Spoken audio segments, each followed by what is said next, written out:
Bien, bonjour à tout le monde, merci d'être là pour ce grand retour des lundis de la Théâtrothèque Gaston Batty dans ces nouveaux bâtiments que nous faisons en quelque sorte. Donc les grandes premières, je voudrais présenter, pour ceux qui ne connaissent pas, Céline, la directrice de la Théâtrothèque, et grâce à qui nous sommes là, qui a tout fait en très vite, en très peu de temps, parce qu'en 15 jours, on a organisé les 2 conférences qui viennent.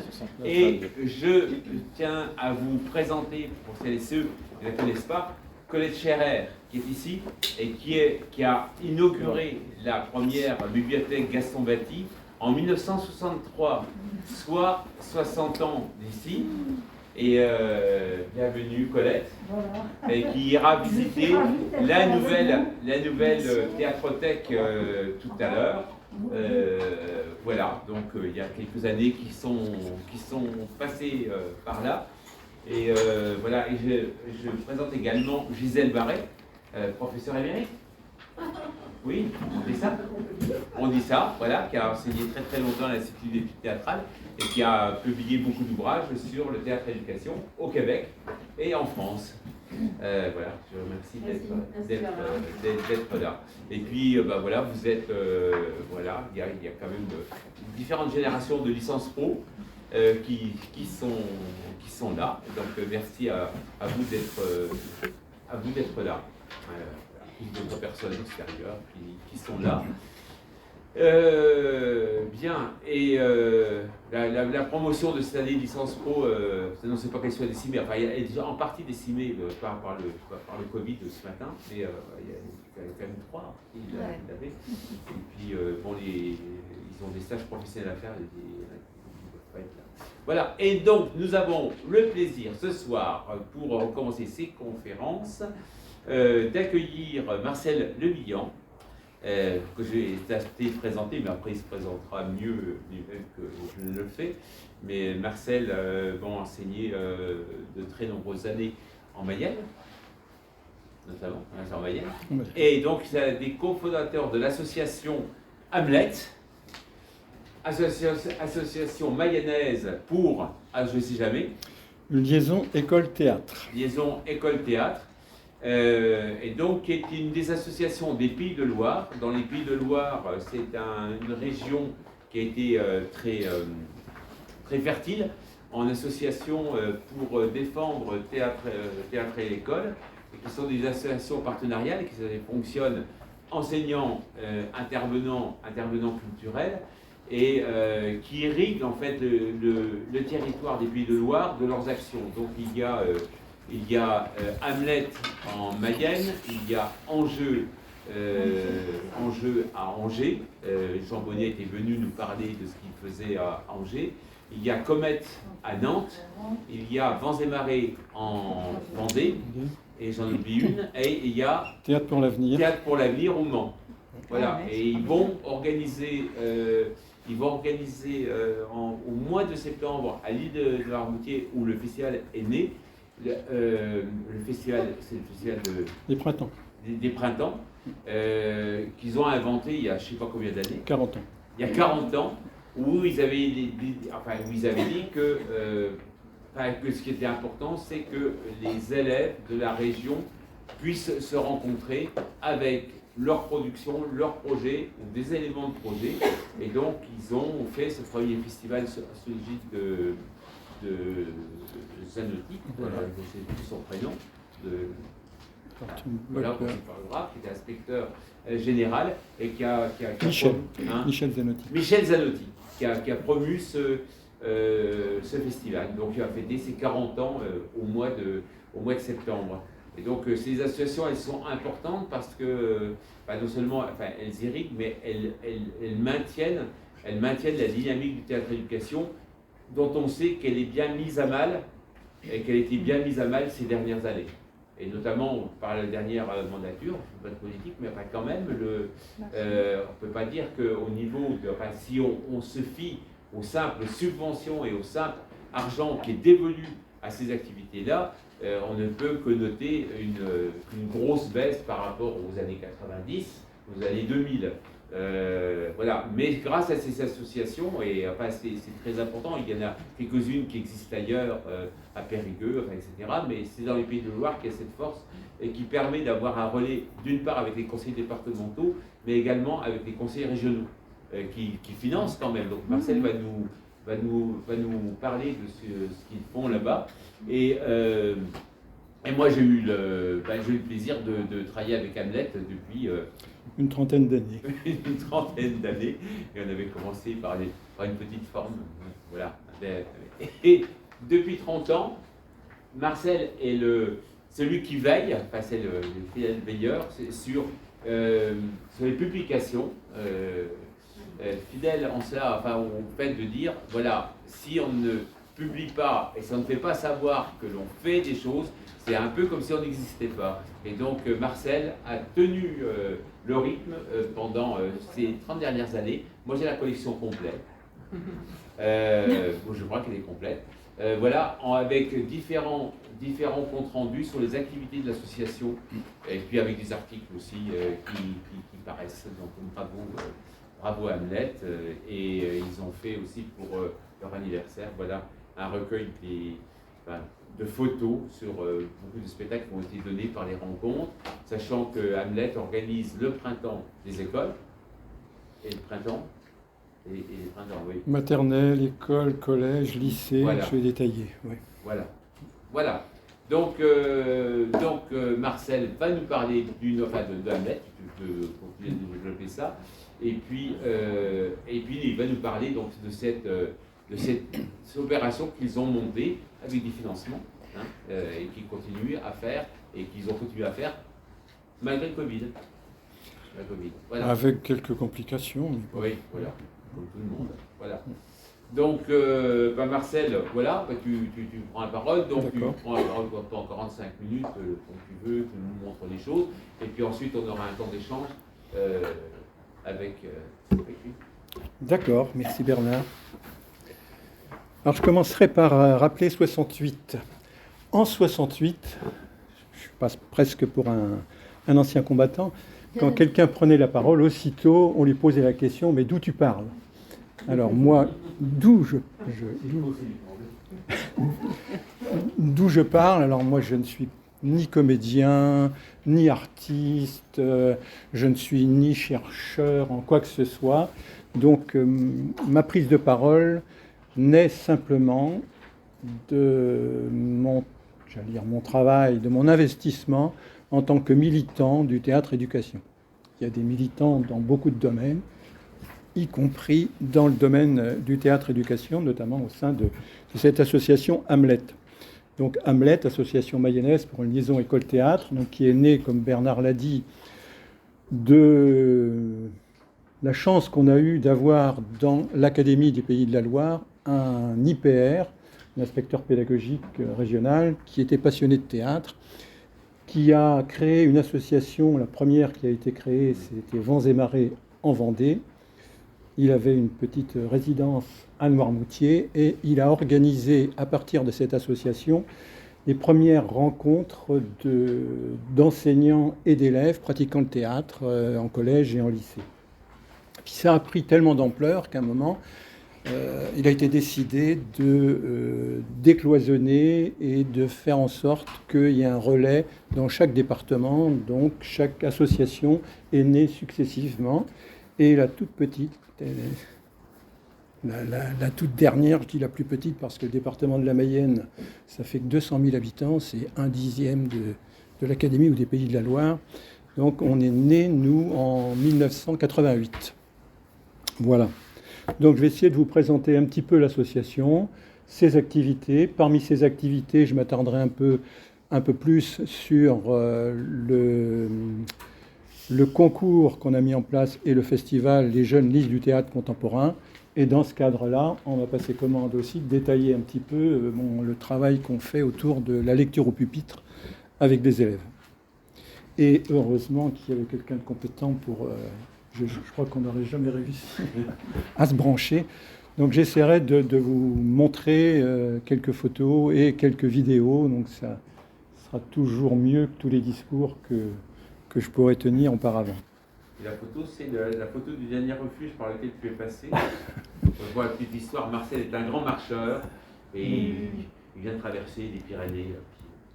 Ça, c'est le refuge de Baillecelance au pied du Vignemal. Voilà. Bon, c'est un autre sujet, ça. Voilà. Donc, chaque association des Pays de Loire donc, regroupe, comme tu l'as dit Bernard, des enseignants investis dans le théâtre en milieu scolaire, des comédiens investis aussi dans le théâtre en milieu scolaire, aussi, ça arrive certaines années, des médiatrices aussi qui s'intéressent parce qu'on est très lié avec évidemment les structures culturelles qui sont très nombreuses en Mayenne. Hein. C'est un des départements, je crois, où il y a le maillage territorial est le plus important. Il y a énormément de structures culturelles dans tous nos petits territoires. Donc cette association, pour fonctionner, nécessite certains financements. On a la chance d'avoir un département qui nous finance de façon conséquente. On a eu un président de conseil général qui avait un certain intérêt pour le théâtre et c'est resté depuis. Donc notre grosse subvention vient du département. On a une subvention de la région, mais c'est pour ça qu'on fait une commémoration importante en invitant les élus, parce qu'avec le changement de majorité, nos subventions ont diminué des 2/3. Les subventions de la région. On a une subvention du rectorat, de la DRAC, un peu de la ville de Laval, etc. Donc on a de quoi fonctionner correctement. Et en plus, dans le cadre du concours qu'on a mis en place, on bénéficie de subventions supplémentaires aussi, et notamment de la SOFIA qui s'investit dans tout ce qui est projet autour de la lecture. Alors, nos activités, la première, évidemment, comme tu l'as dit, c'est ce qu'on appelle, nous, les printemps théâtraux, c'est-à-dire les rencontres d'élèves qui pratiquent le théâtre à l'école. Donc, ça démarre à la maternelle. Il y a chaque année au moins un printemps maternel où 2 à 3 classes se rencontrent. Les printemps primaires, il y a 4 printemps primaires, 4 journées. Des printemps collège, il y a 2 journées de 2 jours actuellement. C'était 3 avant, mais il a fallu diminuer un petit peu. Et des printemps lycée aussi. Alors selon les années, il y en a 1, il y en a 2. Ça dépend. Voilà. Alors, en gros, comment se déroule un printemps? Je vais prendre les printemps collège, c'est ceux que j'ai les plus organisés, auxquels j'ai le plus participé et qui me semblent les plus caractéristiques. Autrefois, il y avait 3 jours, maintenant il y a 2 jours, mais ça fonctionne un petit peu pareil. Dans tous les printemps, il y a présentation des travaux en cours. Les printemps ont lieu au mois de mars, donc ce n'est pas abouti. Donc les élèves se présentent mutuellement les travaux. Il y a les comédiens qui sont présents, leur renvoient des conseils pour améliorer leurs prestations. Ils voient toujours un spectacle professionnel, autrefois même c'était 2. Et il y avait en plus une présentation de l'option théâtre du lycée quand c'était possible. Et il y a pour les collèges 9 heures d'atelier. Et ces 9 heures d'atelier, on a réussi à trouver un système depuis maintenant un peu plus de 15 ans, je crois. Parce qu'avant, ça n'était pas très satisfait, on changeait toujours. Et là, les 5 comédiens intervenants qui encadrent des ateliers ont pour direction de s'appuyer sur le spectacle professionnel que les élèves vont aller voir. Donc c'est une sorte d'école du spectateur, mais je reviendrai sur l'école du spectateur après, pour préparer au spectacle à partir d'une pratique d'atelier. Et le printemps se clôt par une restitution de ces ateliers c'est une petite forme de 5 minutes qui est présentée en fin d'atelier et qui est toujours un moment très très fort de ce printemps théâtral. Excusez-moi. Oui. 9 heures, c'est par tranche d'âge et par semaine ou c'est en tout? Alors, bonne question. Je distingue donc le cadre du printemps théâtral. Sur ces 2 jours, chaque élève suit 9 heures d'atelier. Donc les groupes proviennent de collèges différents, ils sont mélangés et sont encadrés par un comédien. Cette année, par exemple, le premier a eu lieu il y a une quinzaine de jours. Il y avait 4 comédiens et un danseur qui intervenaient sous la forme de 9 heures d'intervention. Alors, à côté de ça, évidemment, les collégiens, souvent, ce sont des ateliers de pratique artistique. Ils ont une intervention d'un comédien d'une 40aine d'heures, eux. Cette intervention est financée par la DRAC. Les élèves de primaire n'ont pas cette chance-là, donc l'association a fini par prendre en charge une intervention de 5 heures comédiens dans les classes qui participent au printemps théâtral. Voilà, pour clarifier un peu l'intervention des comédiens à différents niveaux.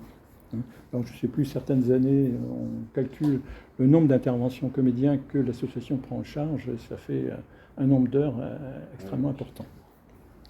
Et bon, la participation, en gros, à ces printemps tourne autour de 700 à 900 élèves par an. Donc pour que ces printemps se déroulent bien, une deuxième activité de l'association, c'est de mettre en place des stages de formation. Donc chaque année, on organise au moins 3 stages, parfois 4. Certains stages sont récurrents, comme le stage qu'on a baptisé Projet, qu'encadre Bernard depuis presque une trentaine d'années. Donc on l'a baptisé Projet, c'est-à-dire que les enseignants viennent avec leur projet. L'objectif est de leur faire découvrir les fondamentaux du théâtre en classe entière, mais en travaillant sur les projets des uns et des autres. Donc Bernard nous met en atelier et chacun essaye de créer la petite forme qui va donner des pistes à l'enseignant qui est là. Et je tiens à préciser tout de suite, parce que j'ai été, moi, enseignant longtemps, formateur d'enseignants pendant beaucoup d'années aussi, et c'est le seul stage de formation dans l'éducation nationale où tous les niveaux participent à la formation. Généralement, c'est une formation pour les profs de collège, pour les profs de lycée, etc. etc.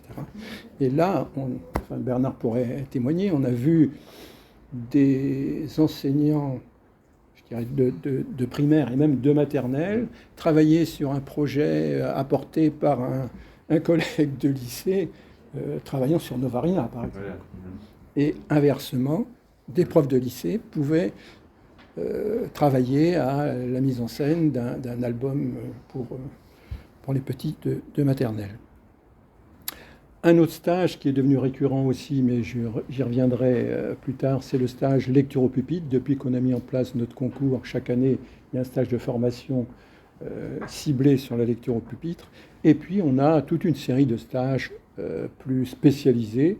Alors, je vais vous en citer quelques-uns, mais bon, la liste serait assez longue, hein, autour du tissu, autour du costume, plusieurs autour du cœur, le clown, les marionnettes, le théâtre d'objets, le masque, les travestissements. On a fait 2 beaux stages autour du travestissement, un premier autour du travestissement masculin et un deuxième autour du travestissement féminin. C'était des grands moments, de même que le stage autour du théâtre oriental. Il y a certaines photos dans cet album-là qui a été un grand moment aussi, et bien d'autres stages, le théâtre d'ombre, le théâtre de papier, le théâtre forum, avec Bernard de nouveau, etc., etc. Alors, ces formations, évidemment, elles sont facultatives, sauf qu'on a rendu certaines d'entre elles obligatoires. C'est-à-dire que tous les enseignants qui inscrivent leur classe au printemps théâtral le font parce que c'est important pour eux, ce moment de rencontre. Ils le font aussi parce que Hamlet finance 5 heures de présence de comédiens pour les aider, c'est intéressant. En contrepartie, on leur impose une participation obligatoire à un stage de formation. En général, c'est le stage de Bernard. Et le fait de rendre ce stage obligatoire et d'avoir ces 5 heures d'intervention comédien, on a vu la qualité des prestations évoluer favorable, enfin, au cours des années, et les productions n'ont plus rien à voir avec celles qu'on avait encore il y a une vingtaine d'années. Excusez-moi. Oui, vas-y. Est-ce que les projets viennent que des enseignants ou est-ce que vous, avec les comédiens, peuvent venir avec un projet? Ah ben, les comédiens peuvent venir avec un projet. C'est moins fréquent, c'est même assez rare que... Il y a des comédiens qui ont participé à ces stages de formation, notamment au tien, des médiatrices qui ont participé aussi, mais en général, c'est les enseignants qui viennent avec le projet. Alors le projet, faudrait voir, en général, c'est le point de départ dans le primaire, c'est à partir de l'enseignant. Dans le collège, il y a un échange. Et il vaut mieux d'ailleurs avec le comédien, parce que j'ai des expériences comme ça où le comédien arrive et commence à exposer son projet aux élèves avant d'en avoir discuté avec moi en tant qu'enseignant. C'est un petit peu gênant, quoi. Voilà. Alors, un autre type d'intervention d'Hamlet, c'est autour de la formation à l'école du spectateur. Comment préparer des élèves à un spectacle, comment travailler au retour de spectacle, exploiter un spectacle, etc. Et on intervient dans les structures culturelles, on intervient à l'INSPE maintenant, l'INSPE, toujours tendance à appeler ça l'UFM. Voilà. Et puis on a donc ce fameux concours et festival, je vais m'y attarder après. Et puis encore les activités d'Hamlet. Maintenant, on est devenu presque un centre de ressources sur le département, auprès de l'Éducation nationale, auprès de ce qu'on appelle Mayenne Culture chez nous, c'est la délégation du département auprès d'une association qui gère tout ce qui est activité culturelle dans le département. Et on a des dispositifs dans le département, comme un dispositif qui s'appelle Aux Arts collégiens. Ça a commencé par Collège en Seine. Un comédien et 2 responsables de structures culturelles ont décidé un jour de proposer à tous les élèves de 4e de tous les collèges de ces 2 territoires un dispositif particulier. Les élèves devaient aller assister à au minimum 3 spectacles dans l'année, voire plus, rencontrer des comédiens. Et il y avait une journée entière consacrée à la pratique aussi avec un comédien. Finalement, ça a démarré sur 2 structures, ça s'est élargi sur 6, 7 territoires maintenant dans le département. Chaque année, il y a une formation de 70 enseignants, donc il faut dédoubler les 2 journées de formation, etc. Donc les coordinatrices théâtre pour le département ont besoin d'aide et on fait appel à ce moment-là à Hamlet. De même, le travail qu'on a mené autour de la lecture au pupitre a intéressé des IEN dans leur secteur, après avoir constaté au test d'évaluation 6e qu'il y avait une difficulté en lecture. Ils ont voulu travailler sur la lecture à voix haute. Et bon, ils ont fait appel à nous pour encadrer des stages liaison école-collège, donc enseignants de CM2 et enseignants de 6e, pour essayer de relancer à partir de cet outil un peu un travail autour de cette lecture à voix haute. Bon, voilà, en gros. Même on intervient aussi dans les stages, collège-lycée, avec maintenant l'épreuve de l'oral au bac pose des problèmes de formation aux enseignants, comment préparer des élèves à cette intervention orale. Donc on organise des stages autour de ça et on peut s'appuyer sur la lecture au pupitre, qui est un moyen un peu détourné et en même temps de démarrer cette confrontation avec un public, quand on prend la parole, qui est assez aidant. Donc voilà en gros pour l'association. J'espère que j'ai été assez clair, bien qu'un peu rapide. Donc on a mis en place une activité supplémentaire depuis 7 ans maintenant, qui est le concours Les Jeunes Lisent du Théâtre contemporain. J'ai bien aimé le supplément entre parenthèses, et je crois que je vais proposer qu'on le garde, parce que c'est vraiment le théâtre contemporain. C'est une proposition qui a été faite par notre nouvelle présidente. On a la chance d'avoir une présidente qui a l'âge de l'association. Alors qu'on crée l'association, elle naissait tout juste. Et dès qu'elle est arrivée dans le département, elle a été mutée dans le département, dans un collège de quartier. Tout de suite, elle a monté une classe chatte, une classe horaire aménagée théâtre, qui a démarré dès l'année suivante, et maintenant il y a les 4 niveaux, et ça fonctionne très bien. Alors pourquoi on a mis en place ce concours ? parce qu'on avait constaté, à partir des printemps, des présentations de travaux que faisaient les enseignants, il y avait une méconnaissance complète de l'écriture théâtrale pour la jeunesse dans le milieu enseignant. Beaucoup s'appuyaient, par facilité peut-être, sur des albums, mais c'était très rare de les voir monter un texte de théâtre jeunesse. La littérature jeunesse, le roman pour la jeunesse, c'est maintenant très, très connu et très mis en œuvre par les enseignants, mais le théâtre, c'était pas connu. Donc on s'est dit, on va essayer de faire découvrir le théâtre écrit pour la jeunesse en mettant en place un concours. Donc les élèves vont lire ce théâtre et les enseignants aussi vont découvrir un peu ces écritures contemporaines. Donc on a commencé, heureusement qu'il était là, on a décidé de travailler avec une maison d'édition chaque année, pour ne pas les mettre en concurrence. Et on a commencé avec Émile Lanzmann, évidemment. Je dis évidemment parce qu'il nous a donné un sacré coup de pouce, parce que d'une part, il a mis à notre disposition des textes en numérique, donc les élèves avaient un accès direct, des textes qui n'étaient pas édités, et il nous a dit, votre concours, je le prends en charge, et celui qui aura le prix, je m'engage à l'éditer. Donc, le premier prix, les jeunes listes du théâtre, a été donc l'édition d'un auteur québécois en plus. Voilà. Donc la remise du prix a été un peu délicate et c'est fait par, comme on les a fait certaines années suivantes avec le Covid, mais déjà la première année c'était par visio. Voilà, on avait un petit peu anticipé, mais on a eu... Oui. Pardon, ils écrivent du théâtre ou ils lisent du théâtre? Ah non, ils lisent. Les jeunes lisent du théâtre. Et donc le concours, c'est... C'est la lecture. Ils lisent. Alors justement, le déroulement du concours, c'est... d'abord, il y a une commission qui reçoit les textes de l'éditeur. On reçoit 10, 12, 15 textes, ça dépend. On en choisit 3 par niveau. Et ces 3 sont proposés à la lecture de toutes les classes. Et ils doivent en choisir un qui sera le lauréat. Donc Et de là, il se fait éditer. Alors, avec Lanzmann, il s'est fait éditer, mais l'année suivante, on a travaillé avec Actes Sud, par exemple. Là, c'était pas du tout la même musique. Là, il était hors de question qu'on décide pour eux de ce qu'ils allaient éditer. Même, il était hors de question qu'ils nous envoient les textes en version numérique.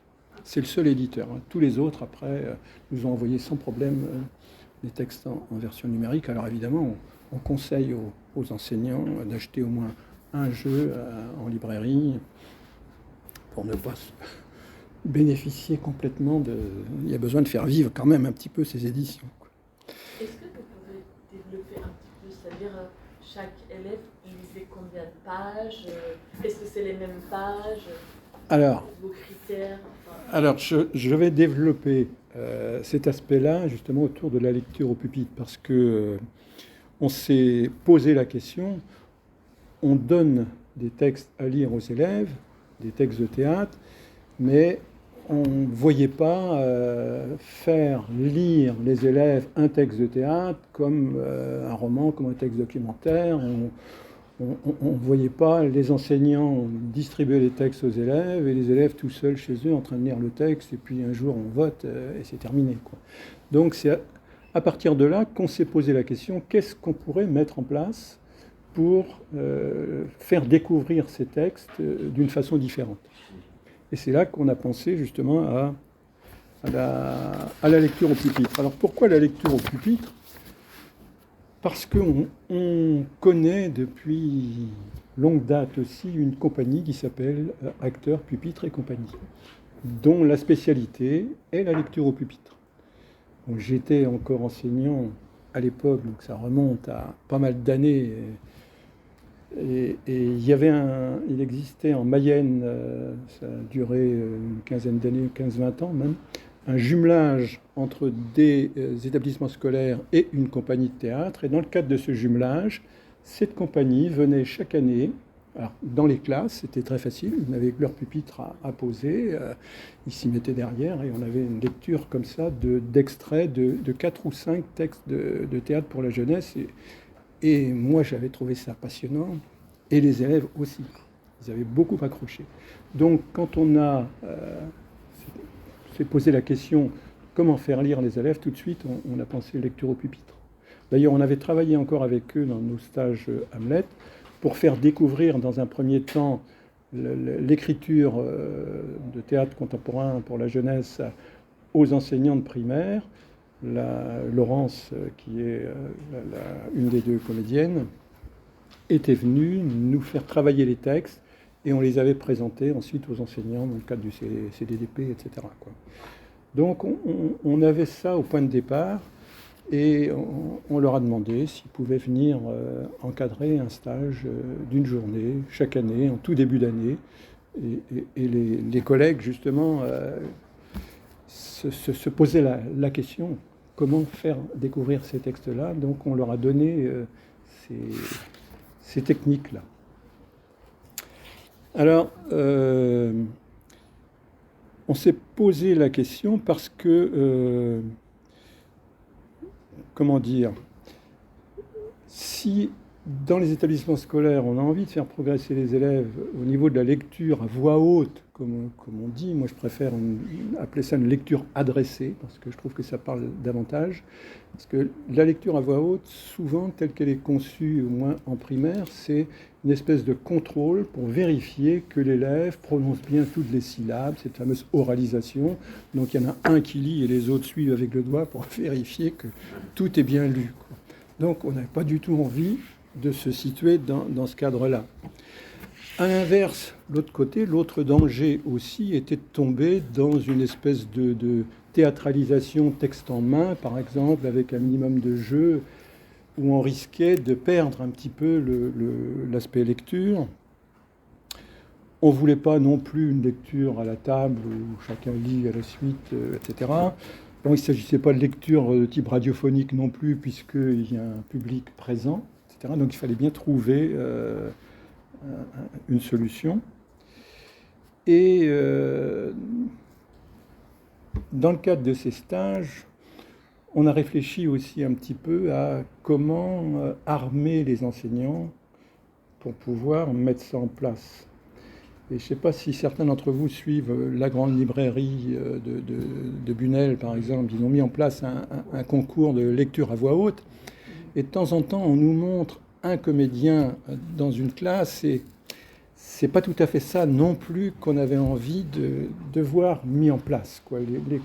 C'est certainement très fort dans le vécu d'un élève d'avoir un comédien connu dans la classe, mais les conseils sont souvent très généraux, très vagues, difficilement applicables parfois par les élèves. Donc, avec les comédiens qui ont une longue pratique, les stages qu'on met en place, on s'est réunis même pendant plusieurs jours pour essayer de voir est-ce qu'on pouvait essayer de dégager quelques grands principes, alors des règles, pas tout à fait ça, mais enfin des éléments concrets, transmissibles, compréhensibles par des élèves, même des élèves de primaire, de CM par exemple, voire de CE2 parfois.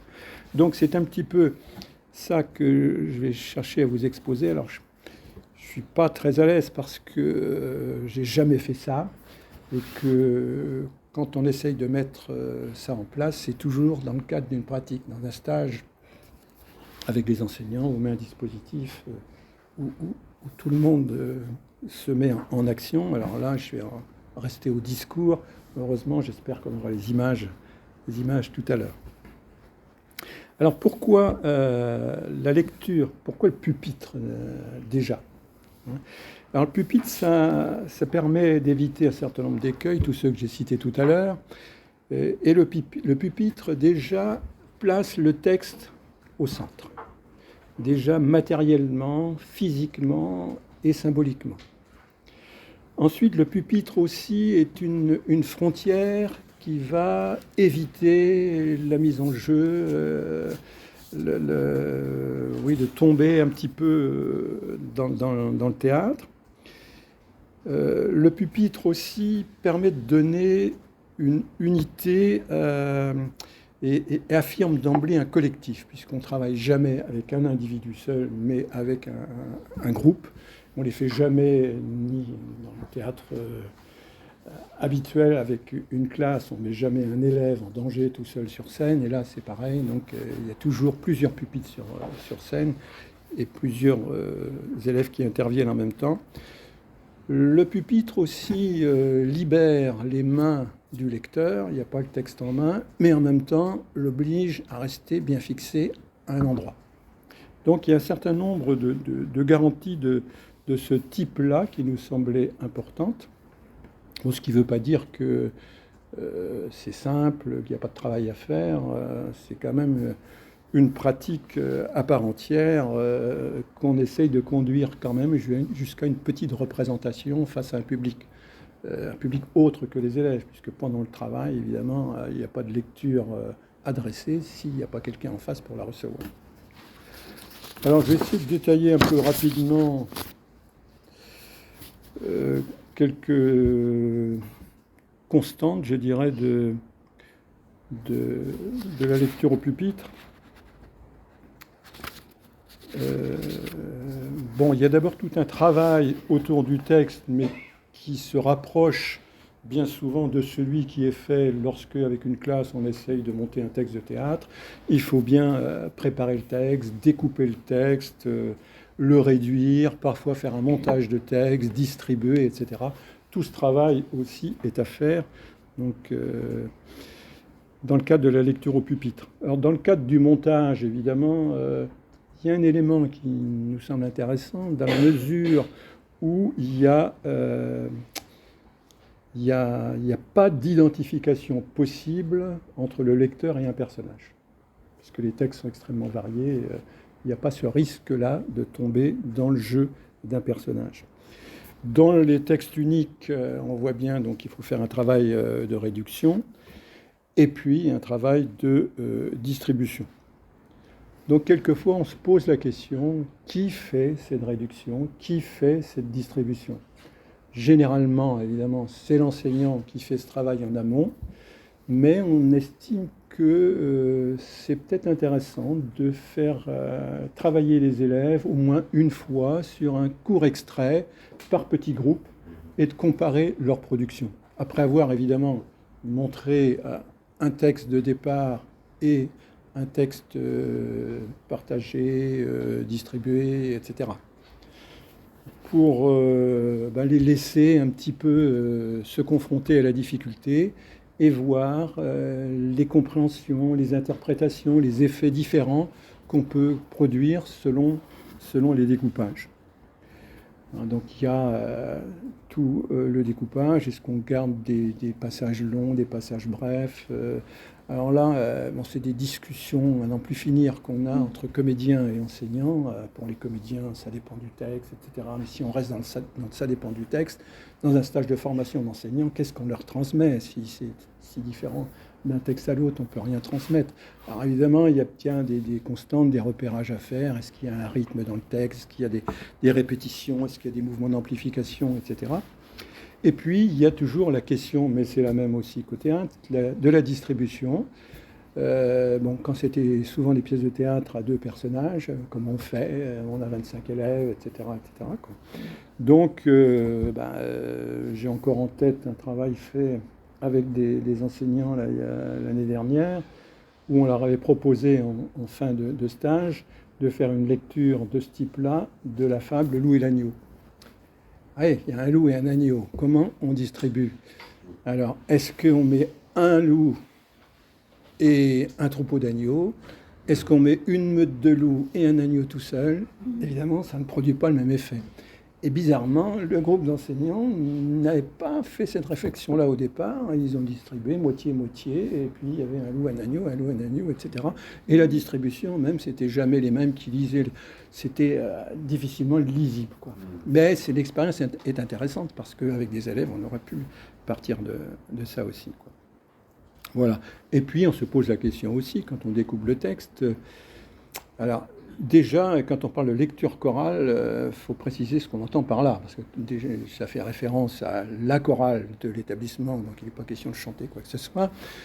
Lecture en chœur, on pense tout de suite, tout le monde lit la même chose en même temps, donc il n'est pas question d'aboutir à ça non plus. Donc, comment on distribue le texte, quelle est la partie du texte qui est lue par un individu, ou peut-être qui est lue en duo, ou bien qui est lue par la totalité de la classe. Et on voit bien que ces choix sont importants et que ces choix sont limités aussi. Moins il y a de textes collectifs, plus les passages choisis, évidemment, ont une efficacité et une force. Un nom, par exemple, à la fin d'un texte, simplement le nom qui est dit par les 24 élèves, ça a une certaine force. Donc il y a cette préparation collective, préparation du texte par l'enseignant ou par un groupe d'élèves. Ensuite, il y a la partition proprement dite.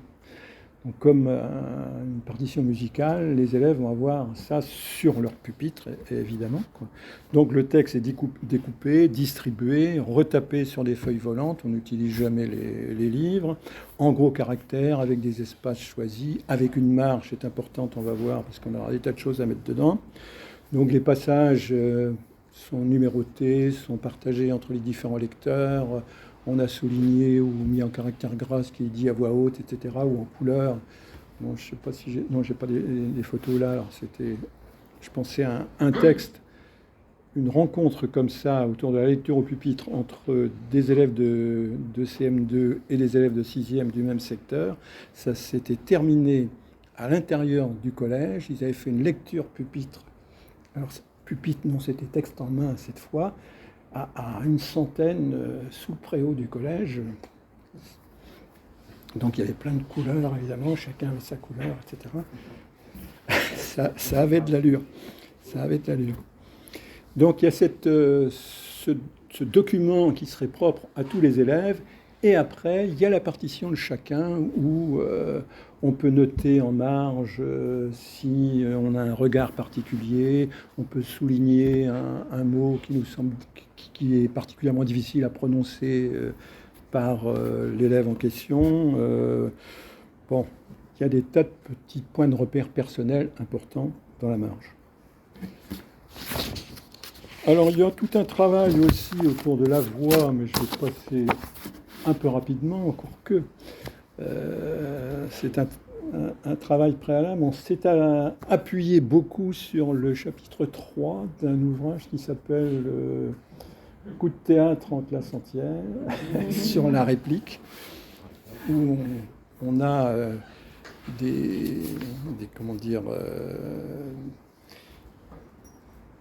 trois types d'exercices particuliers avec des contraintes techniques, des contraintes, etc. On aime bien commencer aussi pour faire comprendre que la lecture au pupitre est une lecture adressée par mettre les élèves ou les enseignants en cercle, et ils doivent adresser leur prénom à quelqu'un qui se trouve en face, mais avec une grande précision, en regardant dans les yeux, en s'appuyant sur un geste, etc. Et ensuite, ça continue. On fait le même exercice après avec des virelangues, par exemple. Tout le monde connaît les fameuses virelangues. Je vous en donne une que j'aime particulièrement. C'est la grosse cloche sonne. Et quand on le dit rapidement, ça amuse beaucoup les élèves parce que ça fait la grosse cochonne, évidemment.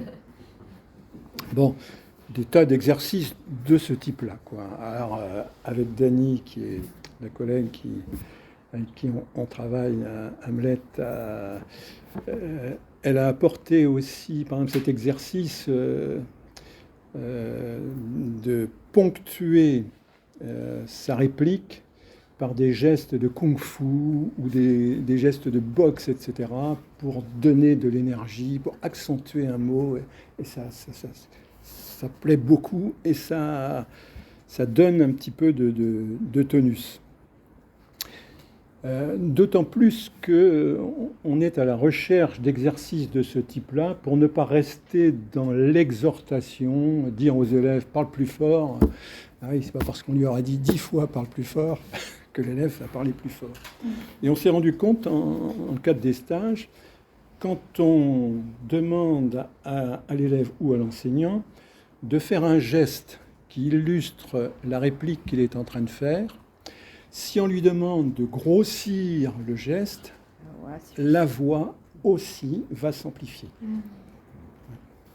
Donc c'est des exercices de ce type-là. De même, leur dire attention, on s'arrête au point, etc., etc. Bon, eh ben, on va le matérialiser aussi. On les fait lire en se déplaçant. Quand il y a une virgule, hop, on oblique, on continue. Quand il y a un point, on s'arrête matériellement, physiquement. Quand il y a un point d'exclamation, on saute en l'air, etc. On donne des petits éléments de ce type-là pour bien prendre conscience de ça. Et on arrive au pupitre quand même. La lecture au pupitre. Alors, ces fameux pupitres, donc soit ils sont placés d'entrée, alors généralement, ou ils sont apportés par les élèves, donc on essaye de codifier un petit peu tout ça. L'important, c'est que les pupitres soient face publique. Donc éviter le cercle, éviter même l'arc de cercle, parce que ceux qui sont aux extrémités ne voient pas le public.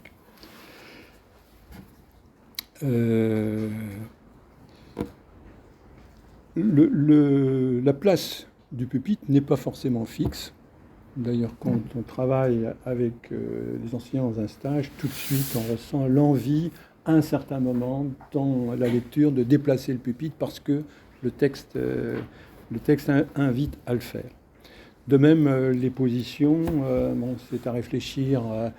Quand on parlait, par exemple, du loup et l'agneau, on voit mal les 6 pupitres alignés. S'il y a un loup et 3 agneaux, par exemple, et disons un narrateur, si on veut mettre un narrateur, ce qui n'est pas forcément conseillé, on va bien mettre un pupitre d'un côté et les 3 de l'autre pour bien distinguer les personnages. J'y reviendrai sur la distinction des personnages plus tard. Alors, le point de départ, lorsqu'on travaille avec des élèves pour apprivoiser un peu le pupitre, c'est comment on se place derrière le pupitre. Alors, on voit bien que la première chose à ne pas faire, c'est ces fameux gestes un peu perturbateurs.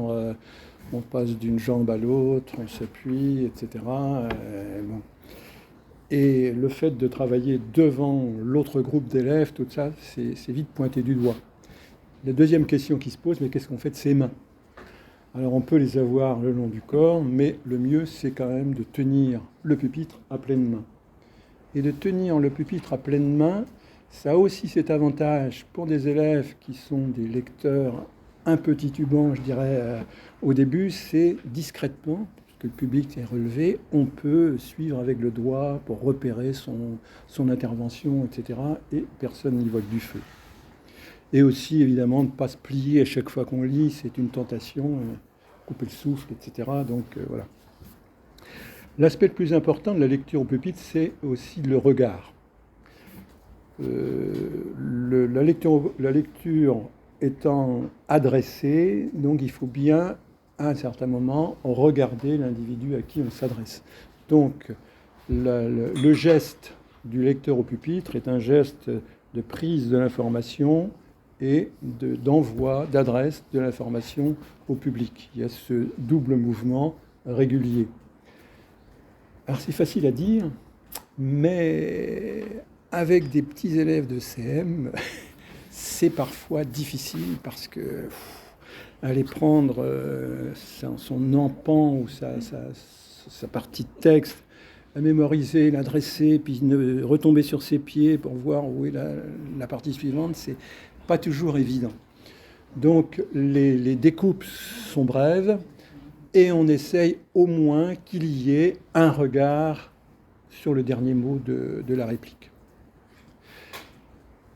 Autre question. Je suis un peu étonnée. Oui. Qu'ils mettent les mains sur les pupitres. Normalement, c'est fragile, non, on ne touche pas. Alors, on conseille, j'allais y venir tout à l'heure, sur le type de pupitre qu'il faut utiliser. Alors, surtout pas ces pupitres qui qui se plient dans tous les sens là, Ouais, pour c'est ça. mettre dans la poche quand on va faire de la musique. C'est des pupitres extrêmement costauds, des pupitres pleins pour ne pas voir non plus le texte. Donc on peut sans difficulté s'appuyer. Puis en plus, on peut les monter et les descendre pour que chaque élève l'ait à sa bonne hauteur aussi quand même, quoi. Ça c'est important. Parce qu'avec ces pupitres-là, on a sans cesse des difficultés. Ah oui, là, le deuxième problème, c'est la question que font ceux qui ne lisent pas. Donc on a mis en place, là encore, une règle. Ceux qui ne lisent pas ont le regard fixé sur leur texte. Ça permet au public de bien repérer celui qui a la parole et celui qui a la parole de bien l'adresser au public. C'est un langage qui est clair pour tout le monde. Ça veut dire qu'il y en a qui ont tout le temps la tête en bas. Ah non, parce que tout le monde lit, à un moment ou à un autre. Oui, mais ils sont 34. Ah, alors bonne question. Enfin oui, on va y revenir tout à l'heure. C'est souvent au moins minimum 20, 24, 27, 30. Je vous montrerai tout à l'heure une lecture avec 30 élèves. Donc on ne peut pas mettre les 30 à lire en même temps. Donc il y a forcément un changement. Comment s'effectue le changement?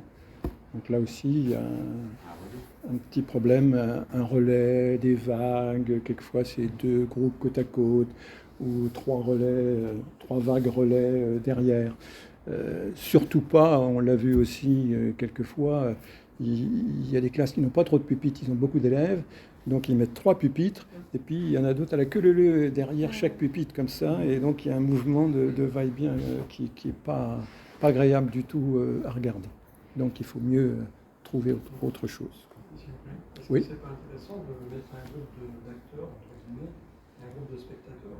Parce que c'est aussi important d'être spectateur et après d'inverser. Ah mais il y a toujours ça, oui, je ne l'ai peut-être pas précisé assez, mais c'est très très juste.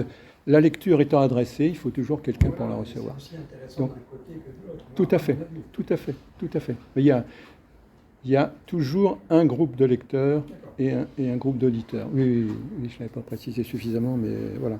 Et le retour, évidemment, des auditeurs est très important parce que l'éthique de position, etc., celui qui est au pupitre ne se voit pas. Alors, l'objet pupitre aussi est intéressant à d'autres points de vue. Donc, il s'agit d'un pupitre plein. Et bon, le pupitre est là pour le texte, mais on peut aussi le détourner et le prendre comme objet de jeu. Je vous en montrerai une photo tout à l'heure. Il peut devenir un instrument de percussion aussi. Il offre aussi des possibilités d'accrochage. On peut accrocher un petit dessin discrètement, toc, avec 2 petites pinces, l'accrocher, une petite carte, un gros mot, etc. Il peut devenir une table aussi, il suffit de le rabaisser. Il est un castelet derrière lequel aussi on peut camoufler beaucoup de choses, et vous verrez tout à l'heure des choses qui sortent auxquelles on ne s'attendait pas. Voilà, il est tout ça. Alors je n'insiste pas sur le changement de lecteur. Quand même, comment repérer les personnages qui sont lus. C'est un petit problème, alors qu'on résout, comme au théâtre, en donnant un élément de costume. Bon, si les loups, on verra tout à l'heure, ils ont un blouson noir, par exemple, ou un blouson de jean, et le petit chaperon rouge, il a un t-shirt rouge, quoi. Ça suffit. Ou quelquefois, c'est juste une coiffure, un sac, ou des choses comme ça, un détail vestimentaire. Mais tout simplement, en début de lecture, comme c'est une lecture, on lit tout, le texte, le nom de l'auteur, la distribution. Et quand on lit la distribution, le loup lève la main simplement, et on sait que c'est le loup, et les petits chaperons rouges lèvent la main. Ça se fait tout simplement. Voilà. Ils peuvent mimer. Comment ? Ils peuvent mimer. Alors, on essaye de rester justement, ça c'est une grosse discussion, où est la limite entre la lecture et le jeu. Donc avant d'aborder ça, je voudrais clore l'aspect pupitre en disant quand même parce que c'est important pour les élèves.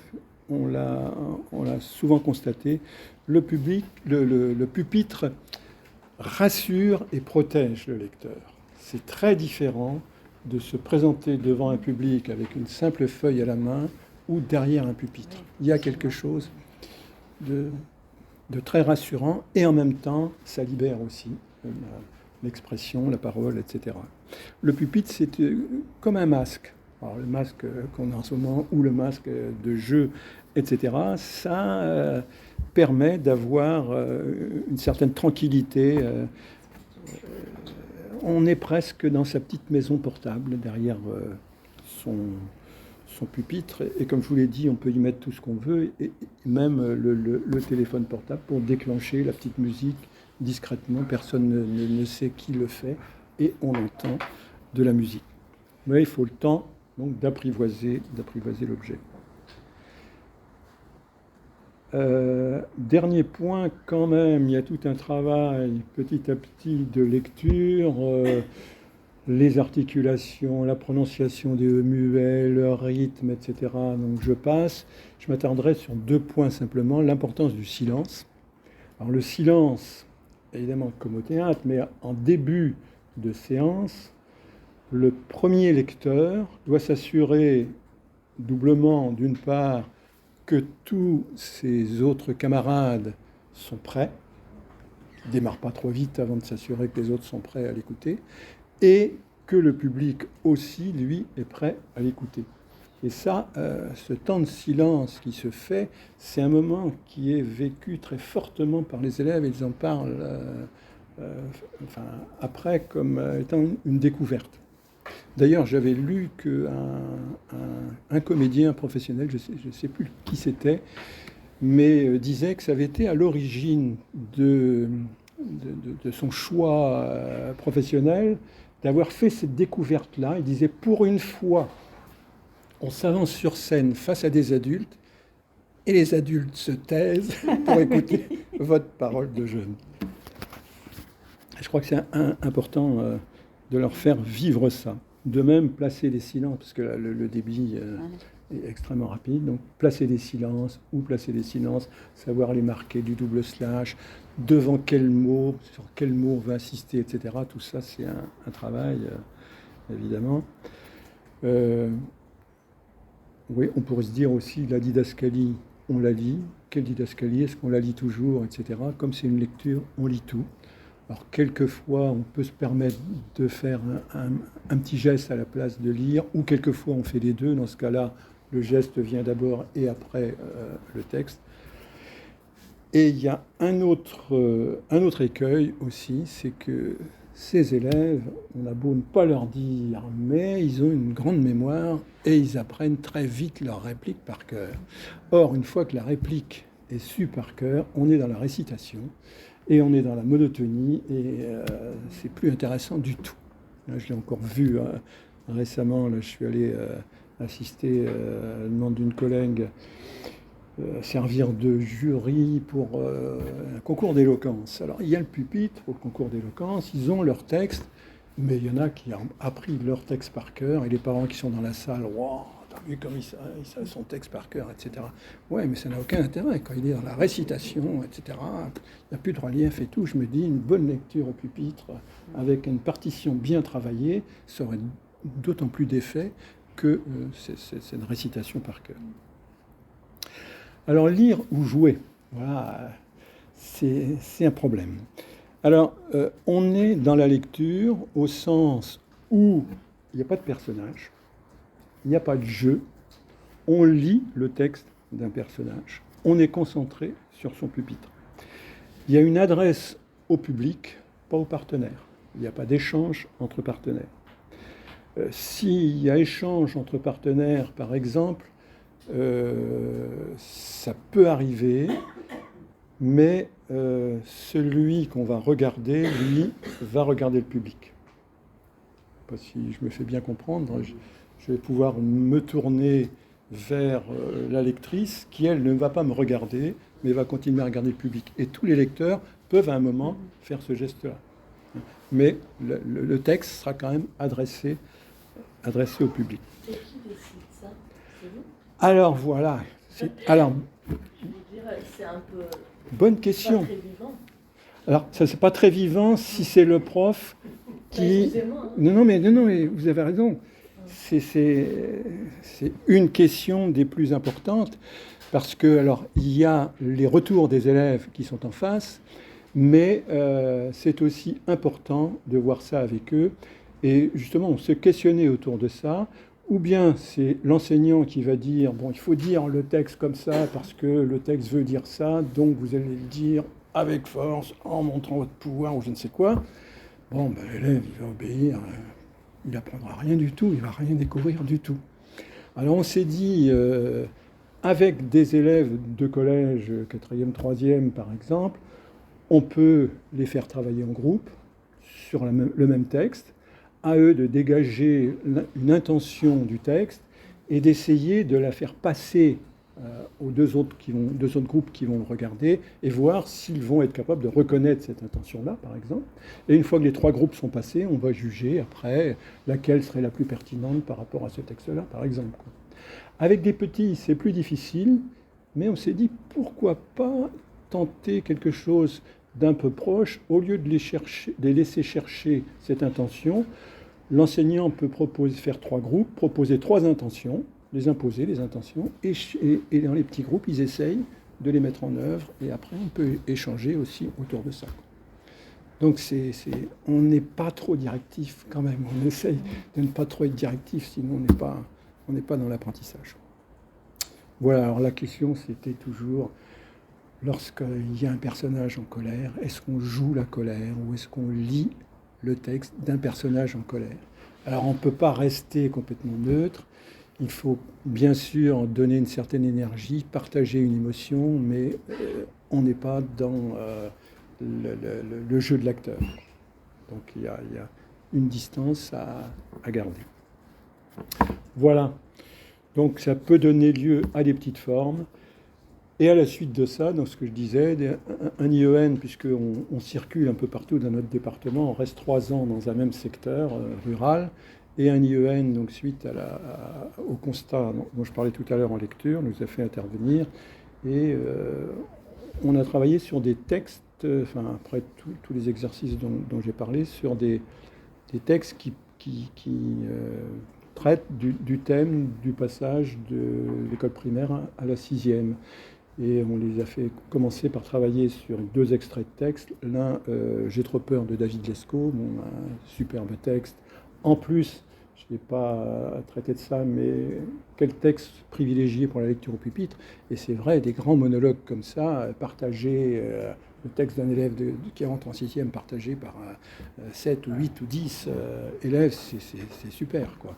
Et l'autre, c'était un texte sur le même thème, mais pris dans la littérature jeunesse. C'était un texte de Daniel Pénac, vieux texte de Camus, qui pose la même problématique.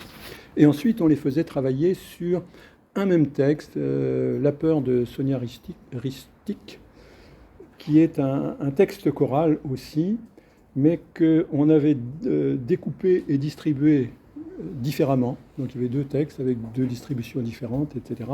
Et on les faisait lire en 2 groupes face à face, et on essayait de voir quels effets ça avait, de choisir de dire différemment, ou de ne pas dire le même passage en chœur, ou de faire une découpe très, très brève, ou des morceaux très longs, etc. C'est intéressant aussi de voir ça. Excusez-moi. Oui. Juste pour en revenir une seconde sur la différence entre le jeu et la lecture. Ah oui. En fait, c'est quoi le danger? C'est que s'il y a trop de jeux, ça bloque l'imaginaire des auditeurs ou... Alors, c'est un des intérêts, évidemment, de la lecture au pupitre par rapport à la mise en scène, c'est que l'auditeur est moins orienté, son imaginaire est plus ouvert. Il y a ça. Et puis, on ne leur demande pas de jouer, quoi. C'est une lecture. Et on ne voudrait pas tomber... Alors, j'ai vu ça quelquefois dans des lectures par des professionnels même, très intéressant, mais on n'est plus dans la lecture au pupitre, dans la mesure où on a le texte, on se déplace, on joue, et on arrive à des positions limites où les deux s'embrassent, par exemple, passe la main derrière l'autre côté pour lire le texte. Ça donne des situations un peu caricaturales, quoi. Mais pour un élève... alors, là encore, si je veux conclure sur cet exercice-là, je dirais qu'il y a deux aspects. Il y a l'aspect théâtre, où on fait découvrir des textes de théâtre, comme je l'ai dit, alors que c'était pas très connu. Dommage d'ailleurs, parce que pour des élèves qui sont un peu en difficulté de lecture, c'est plus facile pour eux de lire un texte de théâtre, c'est plus court, il n'y a que du dialogue, etc. Et ils sont tout contents d'avoir fini un livre assez rapidement déjà. Et puis, pour les enseignants aussi, la lecture au pupitre, c'est une première approche du théâtre. Certains ont peur, à juste titre d'ailleurs, de s'engager dans un travail de mise en scène avec un décor, des costumes, etc. Là, la lecture au pupitre peut conduire à une présentation de travail qui vaut certaines mises en scène, mais on reste dans la lecture avec juste quelques petits éléments. Voilà. Et par rapport à ça, est-ce que justement le fait qu'il n'y ait pas de jeu et que ce soit vraiment axé sur la lecture, est-ce que tout ce qui précède, enfin, la mise en forme de cette arrivée des pupitres, est-ce qu'elle peut être, elle, par contre, prise comme un élément de jeu, c'est-à-dire il y a de la musique, il y a une ambiance au départ à respecter. Enfin, est-ce que du coup là-dessus, il y a une certaine... On joue quand même. Une mise en oui, espace, oui, il y a toujours une mise en espace. Alors, si on apporte les pupitres, évidemment, souvent avec la musique, et puis la disposition des pupitres peut changer, il y a un peu de jeu, enfin je sais pas, j'ai en tête une séance de repas de famille, tout de suite on a disposé les pupitres et on a mis, alors qu'on ne devrait pas, mais ça donne une représentation de table. Et puis l'ado qui est à table, on fait la tronche et on le voit sortir du groupe, s'avancer, etc. On a un minimum de déplacement dans l'espace, on joue un minimum avec quelques éléments de costume, etc. Mais l'élément de costume est juste là pour permettre de distinguer un personnage, c'est tout, quoi. C'est des signaux plutôt. Oui. Ouais, parce que sinon c'est frustrant. Ah bah oui, non, il faut qu'ils prennent plaisir, qu'ils s'amusent. Et je vais vous montrer quelques... Excusez-moi. Oui. Je voulais juste vous dire, je pense que j'ai compris pourquoi vous les dirigez un peu au début. Parce que quand j'ai dit que c'est pas vivant, c'était pas que c'est pas vivant. C'est en fait, je pense que c'est quelque part pour garder un certain sérieux de la classe, en fait, pour ne pas rentrer trop dans le loisir, si je ne me trompe pas. Et la deuxième chose, je pense que c'est pour avoir une certaine autorité quand même. Je veux dire, pour respecter certaines règles. Parce que sinon, après, si on rentre trop dans le jeu, trop jeune, je sais pas. Peut-être qu'il n'y a plus de limites après. Oh, les limites, non, ne ça. sont pas dépassées. Non, au contraire, je crois que, je disais deux aspects tout à l'heure. L'aspect lecture aussi, c'est de permettre à des élèves d'entrer dans la lecture par un travail collectif, d'une part, et par un côté ludique. Ils s'amusent, quoi. Et il faut qu'ils s'amusent. Et pour eux, la lecture a trop souvent été un pinceau, ça a été souvent trop sérieux. Et par le biais des textes qu'on leur propose, déjà, sont drôles, c'est quand même ce qu'on écrit pour les jeunes actuellement, quoi. Non, je pense que le jeu est très présent, et le plaisir de jeu, et le plaisir d'échanger. Marcel ? Oui. Tu peux, avant de passer quelques extraits, mais tu peux nous dire quels ont été les textes qui ont été sollicités, parce que lecture au pupitre, il n'y a pas de lecture au pupitre sans auteur. Donc, alors, les auteurs, voilà, les autrices. J'ai fait la liste des textes primés. Ah oui, parce que pour soulager ma mémoire, c'est bien. Donc le premier texte, ça a été donc des éditions Lanzmann, La Grande Échappée d'Olivier Sylvestre, qui est ensuite passé chez Actes Sud. Oh. C'était son rêve, nous avait-il dit déjà à l'époque. Et Donc ça a été son premier texte, maintenant il est monté, il est connu, etc. Je l'ai croisé au festival de Limoges il y a quelques années, j'étais tout content de voir qu'il y avait eu une suite.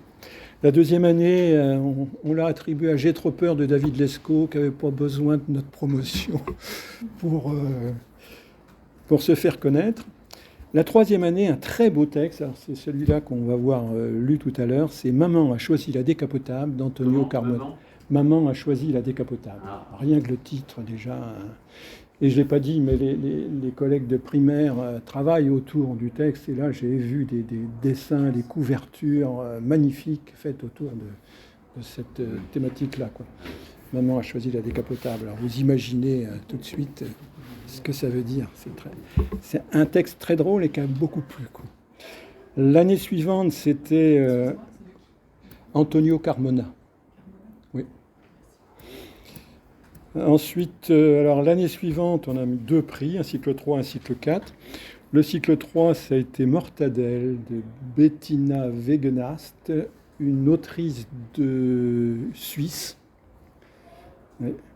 D'ailleurs, avec qui on a échangé et qui nous faisait comprendre que ce qui était présenté en France comme théâtre éducation pour la jeunesse, c'était pour théâtre pour adultes, quelquefois en Allemagne, puisqu'elle était à cheval sur les deux. C'était assez étonnant, quoi. Les distinctions comme ça ne sont pas les mêmes. Et interdit en Iran. Possible. Mortadelle, oui. Ah oui, parce que là, il y a beaucoup de charcuterie. J'ai eu l'occasion à ce moment-là de faire le remplacement de la collègue qui était en congé maternité. Donc pour remplacer la collègue, on a trouvé des profs de français, mais ces heures de théâtre, on a dû faire appel à deux retraités. Et j'avais travaillé sur Mortadelle avec des élèves. Alors j'avais une partie d'élèves musulmans dans la classe. C'était un peu difficile de leur expliquer ce que c'était que la mortadelle. Et le deuxième texte, très beau texte aussi, de Carole Thibault, La petite fille qui disait non. Superbe texte. Alors on va voir quelques photos de ce texte-là. La petite fille qui disait non, de Carole Thibault. L'année 19-20, alors notre festival a été annulé pour les causes que vous connaissez. Pour le cycle 3, très beau texte aussi, Danse Célestine de Sabine Tamizier. Danse Célestine de Sabine Tamizier pour le cycle 3. Et Le gardien de mon frère de Ronan Mansec. De quoi ? Le gardien de mon frère. De qui ? De Ronan Mansec. M-A-N-C-E-C. Le gardien du foot ou quoi? Ah Le gardien Non, le gardien... on peut faire référence à Caïn et Abel, suis-je le gardien de mon frère, dans la Bible. Non, mais j'ai compris, Oui. comment est-ce qu'on peut être le gardien de ça? Il faut lire le livre. Il faut lire le texte, à ce moment-là, je ne vais pas... Un protecteur ou... Peut-être. Entre autres. Alors, voilà, on commence un travail de lecture par le titre et par tout le questionnement et les ouvertures, les hypothèses, etc. Non, parce qu'on commence tous comme ça, évidemment. Quand on voit un texte, on s'interroge sur le texte, comme vous le faites, quoi.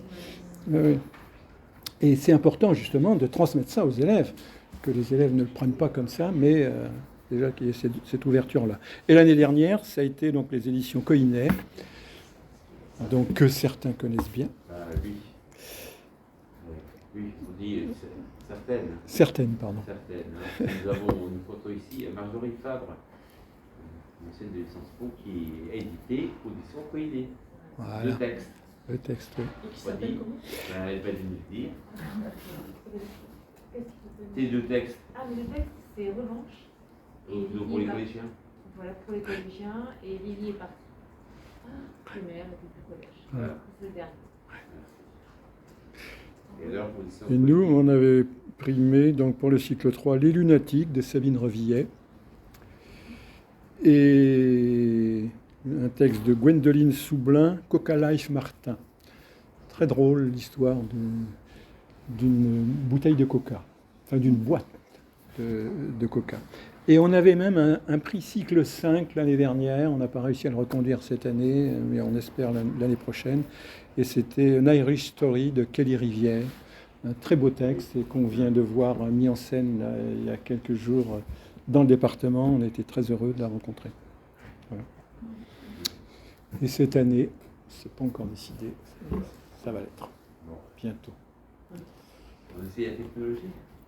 On essaye la technologie pour voir si ça... Là, je ne sais pas pourquoi j'ai un grand carré blanc, là. Alors, quelques photos. Ouais, je vous passe les travaux qui sont faits. Attendez, je vais peut-être... Oh là là, oui.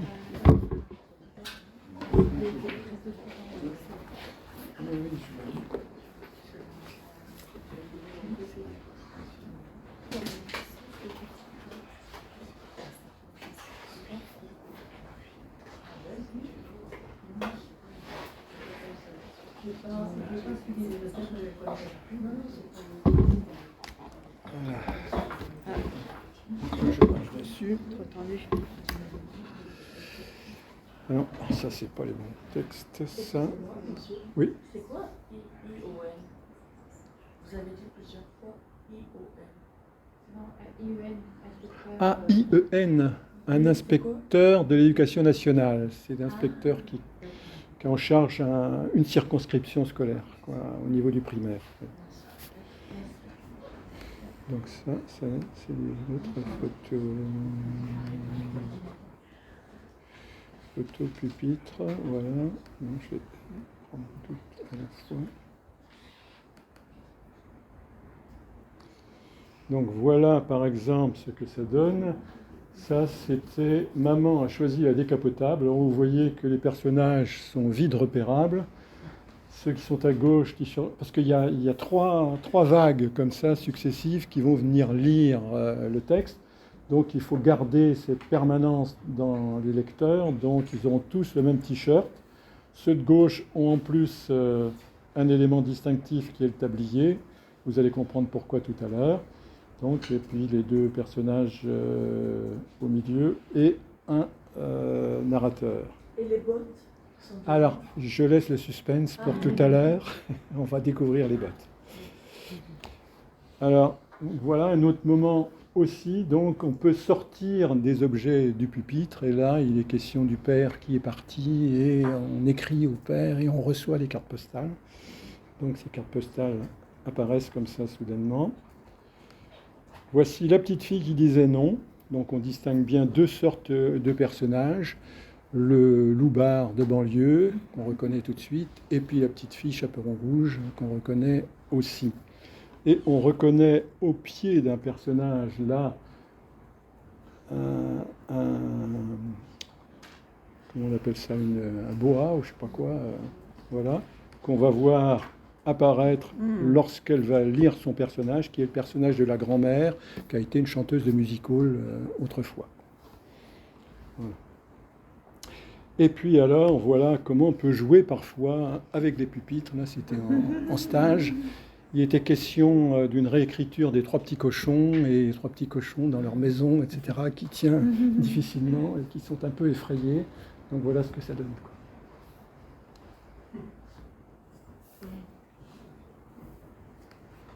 Alors ça, c'était la première.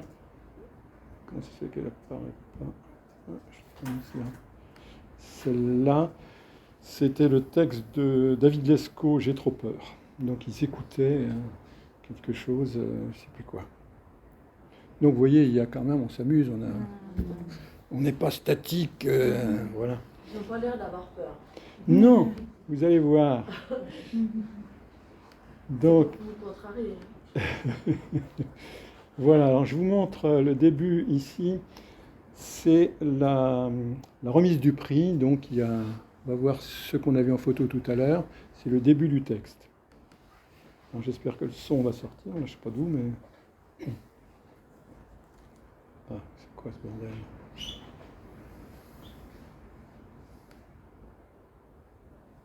quoi ça ? Attendez, il est pas démarré. Non, faut appuyer sur le Pourquoi petit le vert. Mais pourquoi ça ne veut pas partir là? Oui. Comment je peux l'agrandir? En appuyant sur le vert en haut à gauche. En bas. Pas le rouge, mais le vert en haut à gauche. Là, Je ouais. l'ai en entier. Voilà. Ah non. Ah non, je sais pas. Là, ici, regarde à l'écran. Là, voilà. Là. Voilà. Ah ouais, mais ça donne pas grand chose. Là, je peux Si. pas l'avoir Ah non, plein si. d'écran.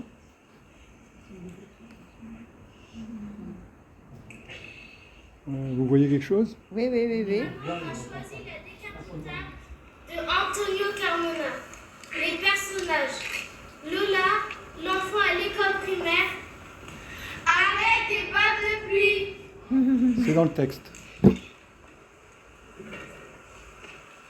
Prune, l'ado au collège. Avec un téléphone portable. Carrosse, la nounou à la maison. Avec beaucoup d'énergie. Dans la chambre des sœurs, Lola regarde un petit coffre en bois. Prune est sur son téléphone. Prune, tu dors? Non, j'attends. Quoi?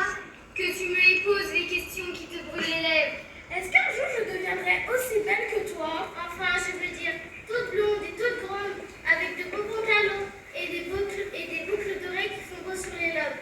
Non, jamais. Est-ce que quand j'aurai 13 ans, moi aussi on pourra dormir dans le même lit? Pour que je t'apprenne à te ronger les ongles et à te battre les pieds? Même pas en rêve. Est-ce qu'une fois que je serai en CM1, je pourrai rester avec toi et tes copines dans la salle de bain quand vous fermez la porte à clé? Non. Tu sais que le papillon, il a de la mousse sur les ailes. T'as un amoureux? Non. Mais t'en as pas marre de toujours poser des questions? Ça va te créer des problèmes un jour, tu sais? Tiens, je te pose celui-là plutôt. 13 fois 7 plus 2 moins 3 divisé par 10. 9. Ça fait 9. 13 fois 7 plus 2 moins 3 divisé par 10. Ah ouais? Prune vérifie sur son téléphone. Ouais, j'aurais préféré que ce soit pas le cas. Non, je n'ai pas d'amoureux. Et tes copines au collège, comment elles sont? D'abord, c'est pas mes copines, c'est mes amis. On a mis du temps pour créer un lien. Mais maintenant, il cassera pas. Elles sont toutes blondes comme moi. Je sais pas. J'ai jamais réussi à intégrer un groupe de filles. Mais de là à dire que mes amis sont comme moi, ça, je crois pas. On est pareil, c'est tout. Mais moi, je suis unique en mon genre. Waouh!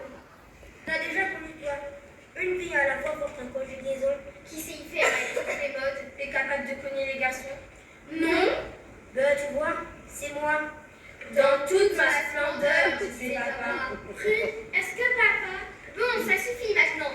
J'ai pas envie de dormir et tu me fatigues avec tes questions. Si tu continues, je vais m'endormir avant d'avoir répondu à Stella. Je peux t'en poser juste une dernière? La dernière, c'était celle. Dommage.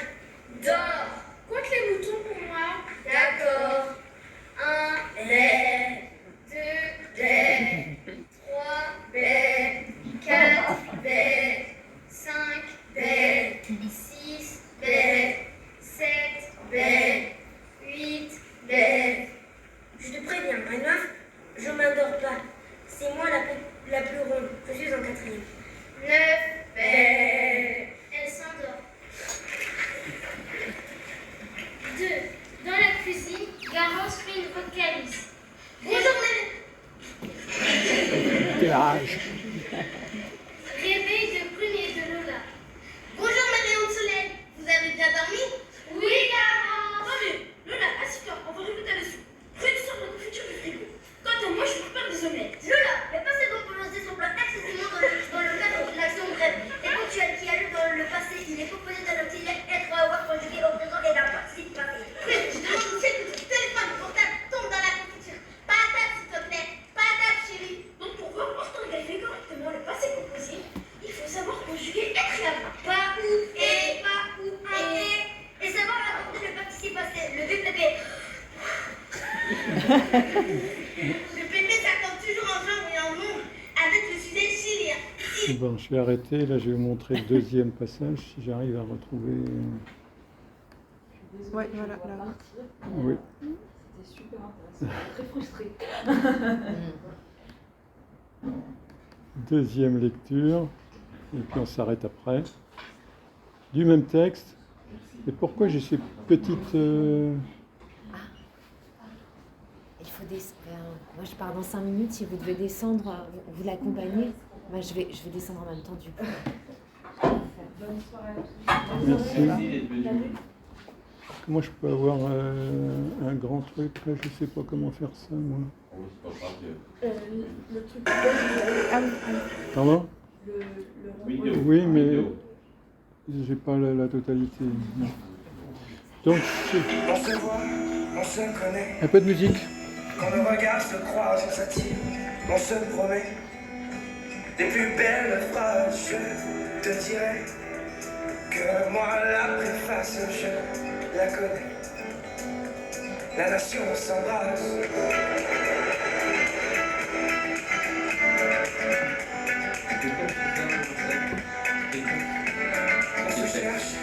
C'est le même, c'est toujours le Antonio Carmona. Maman a choisi la décapotable, mais un autre extrait par une autre classe, une classe du Puy-de-Dôme, qui est venue à notre printemps théâtral en Mayenne.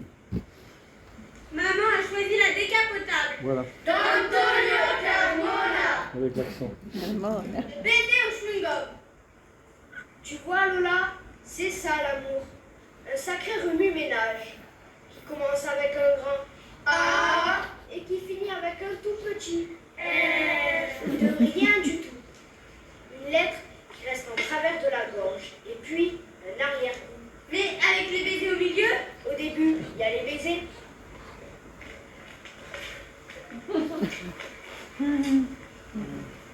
Mais très vite, ils comptent plus. Ils sont remplacés par les flancs et les tartes. Mais les baisers, ils ont quel goût? Ça dépend du chewing-gum. Si Clément il a un chewing-gum à la fraise et que toi tu en as au coca, là votre baiser il aura sûrement un goût diabolo grenadine. Par contre, si toi tu as un chewing-gum au cacao et que lui il a un chewing-gum à la confiture de lait, là votre baiser il aura sûrement plus de goût. Chocolat chaud. Mais moi, j'ai une autre théorie là-dessus. Selon moi, le meilleur baiser, le baiser ultime, c'est celui où chacun arrive à faire passer son chewing-gum dans la bouche de l'autre. Du coup, toi, tu finis à la fraise et je au coca, par exemple. Et là, ça a vraiment du double beurre. Double gomme, tu veux dire? Mais c'est où que t'as appris tout ça? Toi, au collège. Tu verras, le collège, c'est l'école de la vie. On va pas le dire. Et papa et maman? Quoi? Ils avaient quel goût quand ils s'embrassaient? Leur baiser? Je sais pas, mais papa m'avait dit que si je m'appelais Prune, c'est parce que j'étais le fruit de leur amour. Donc, un goût sucré, j'imagine. Donc, ils s'aimaient? Ouais, ils s'aimaient. Ah, parfait! Mais t'aurais dû voir à la fin qu'ils ne mâchaient pas leurs mots pour se parler. Avec autant d'eau dans le gaz, pas étonnant qu'ils se soient éclatés leur bulle à la figure. Ils s'aimaient. Ah, parfait! Plutôt, ils se sont aimés. On s'est tous aimés. Un jour!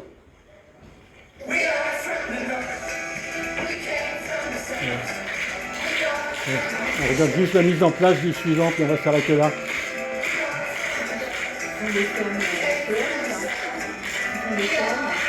Ce sont les sixièmes. Ouais.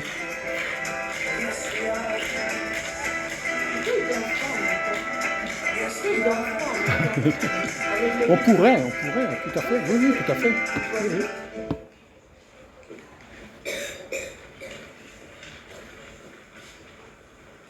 Maman a choisi la décapotable.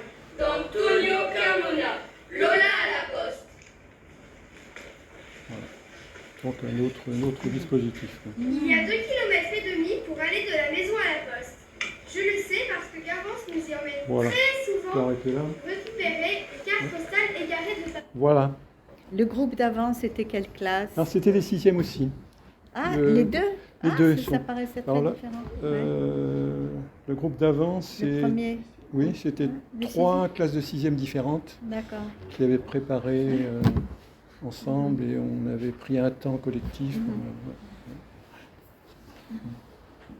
On a encore 5 minutes pour les questions, puis après on fait une petite visite, hein, si vous voulez.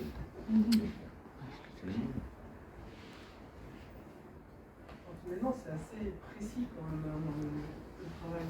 Elle expliquait pourquoi ils ne dansent pas. En fait, finalement, de danser, je pense que c'est pas une perte de temps, mais on n'aurait pas ce travail-là. Il y a 9 séances, c'est ça? C'est 9 séances en tout? 9 heures 40 heures Non. Pour les printemps. Alors là, je ne sais pas combien de temps, parce que c'est une classe qui vient de... Je ne sais pas combien d'heures ils ont de préparation, mais en général, c'est pas énorme quand même. Ah oui. Parce que faire des chœurs comme ça ensemble, c'est super difficile. Oh, le premier groupe, là, ils ont fait 3 heures peut-être en collège, et puis on a eu 1 ou 2 heures pour caler ça après, c'est tout, quoi. Ça veut dire que le travail de préparation qui doit être fait par, a priori, l'enseignant, oui. Si ce n'est pas en partenariat avec un artiste, il est énorme. Le travail de découpage, de distribution, on va faire cœur, ça ne peut pas être fait au moment où ça se réalise. Non, c'est fait préalablement, mais c'est jamais fait avec l'artiste non plus. Ah ouais? Non, parce que pour des tas de raisons, l'artiste intervient peu. On offre simplement aux classes qui participent au printemps théâtral, donc qui font une petite lecture au pupitre, pas au printemps, au festival, donc qui font une petite lecture de 7 minutes, on leur offre l'intervention d'un artiste pour 3 heures simplement. Et bon, c'est pas beaucoup, d'une part. Il y a des artistes qui ont suivi le stage lecture au pupitre, mais il y en a qui ne l'ont pas suivi et ils ne savent pas trop dans quoi ils s'embarquent non plus. On a quelquefois des petits retours, donc on est en train d'essayer de recadrer ça pour l'année prochaine, par exemple. Parce que ils pensent venir dans un atelier théâtre, donc ils font un travail de mise en espace, etc. Et l'enseignant attend le texte, quoi. Donc, c'est pas si évident que ça. C'est vrai que le travail est différent par rapport à un atelier théâtre. Oui, tout à fait. Tout à fait. Là, on voit qu'il y a une précision, vraiment, c'est comme un chef d'orchestre. Oui, c'est pour ça qu'on parle de partition. Et quand il y a des interventions collectives, on voit bien quand ça marche et quand ça ne marche pas. C'est Christian Duchange qui faisait ça aussi à la minoterie, il me semble. Il fait des ateliers de lecture à voix haute, sur le même principe de choralité orchestrée. Et c'est assez intéressant parce que finalement chacun s'y retrouve dans le stress qu'il peut avoir à prendre la parole. Juste ça. Et même les retours des enseignants du primaire, par exemple, nous disent que quand il y a une restitution comme ça, ils sont bluffés parce que les élèves qui sont mauvais lecteurs, etc., embarqués dans le collectif, on ne les repère plus. Ce qui est marquant, c'est les collectifs. En fait, c'est les lectures collectives. C'est ça l'aventure, en fait. C'est ça qui est différent. Et puis, il n'y a pas la peur de la mémorisation, quand même. Ah non, justement, il n'y a pas ce blocage-là. Tout à fait. Il y avait une lecture avant, là, il y en a 3 qui jouaient un peu plus, par exemple. Oui, ça arrive. Plus remarqué. Oui. Ça dénote, en fait, par rapport au collectif. En fait. On sent tout de suite qu'ils ont voulu jouer plus le jeu du théâtre. C'est vrai que on les a vus par la suite, ça il y a quelques années, mais en même temps, peut-être que l'adulte les avait orientés un petit peu. D'une part, il jouait un personnage et on voit bien dans la présentation ses Garance avec beaucoup d'énergie. Donc, voilà. Et après, comme il y a un monologue très long où Garance est en train de faire la cuisine, distribue à manger, est en train de faire répéter les leçons sur l'accord du participe passé, etc., on s'est dit il faut qu'il débite ça à toute allure, parce qu'on n'a aucun intérêt à avoir précisément la règle d'accord du participe passé. Quoi. Moi, j'ai une question. Oui. Pourquoi avoir choisi printemps, festival du printemps, alors que le printemps c'est maintenant? Le festival a lieu maintenant. C'est en mars. Ah non, mais vous avez dit que c'était en septembre. Alors, on efface tout. Oui. Il y a le festival pour la lecture au pupitre, qui est une chose, et il y a le printemps théâtral, qui est des rencontres d'élèves qui pratiquent le théâtre, pas la lecture. Et celui-là, il s'appelle comment ? C'est le festival Les Jeunes lisent du théâtre. Ça s'appelle comme ça. Ça s'appelle comme ça, oui. Non, parce que comme vous avez dit, c'est Oui, oui, oui. Le printemps, ça a eu lieu en ce moment, au mois de mars, les rencontres de ceux qui pratiquent le théâtre. C'est ça qu'on appelle le printemps théâtral. Il nous reste juste le temps de 2 questions. Oh, 3 questions. Alors, Christine. D'ailleurs, je me demandais s'il y avait eu des tentatives pour mêler un peu justement des lectures au pupitre et du jeu. Enfin, c'est-à-dire que ça alternait, enfin, une forme un peu hybride. Alors, non, on n'a pas eu encore. On vient d'avoir dans un conseil d'administration récemment où on a un gros débat entre nous. On a lecture au pupitre, mais ce qui ne veut pas dire qu'on contraint les élèves qui ont découvert par la lecture les textes, qu'ils en fassent une restitution dans le cadre de la lecture au pupitre telle que je l'ai présentée là. On voudrait laisser la possibilité, et cette ouverture-là, on laisse la liberté. Mais jusqu'ici, on ne l'a pas eu encore, quoi. Mais c'est possible. Je voulais juste savoir aussi le prix d'un pupitre. C'est cher. Ah oui, c'est quoi qui les achète ? Alors, le pupitre tel qu'on le conseille, alors je n'ai pas la marque sous les yeux, mais j'avais noté quelque part, ça vaut 50 €, je crois. C'est les écoles qui les achètent ? Alors, dans l'endroit où on se trouve, toutes les écoles peuvent venir chercher des pupitres à l'école de musique de l'endroit, au conservatoire. Oui, oui. Et ils viennent juste de changer de pupitre en plus, donc il y en a plein à récupérer. Alexandre ?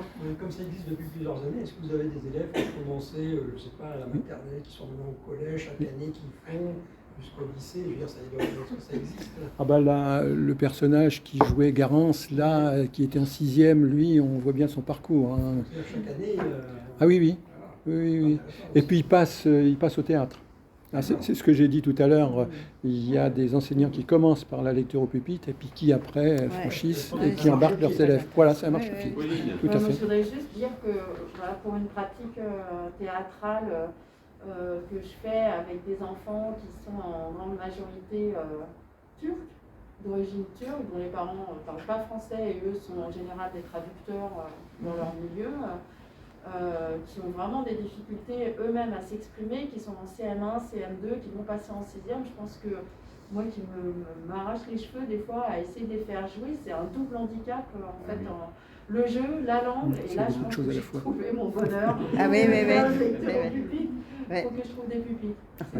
Mais c'est vrai que là pour eux ça va leur enlever un poids et ça va leur permettre d'arrêter de flipper, de jouer en même temps que... Voilà. Vous aurez une dernière chose. Ouais, techniquement, pourquoi il y avait des micros pour certains, je pense, des plus jeunes, c'est ça Non, c'est parce que ils étaient dans une salle de 650 places. Quoi. Donc la deuxième n'avait pas besoin, c'était dans la petite salle du lycée Rousseau, tu as reconnu, une salle de 100 et quelques places. Mais dans l'autre, c'était difficile. Voilà. Mais c'est mieux sans micro, évidemment. Bien. Ben, écoute, merci beaucoup Marcel. Merci.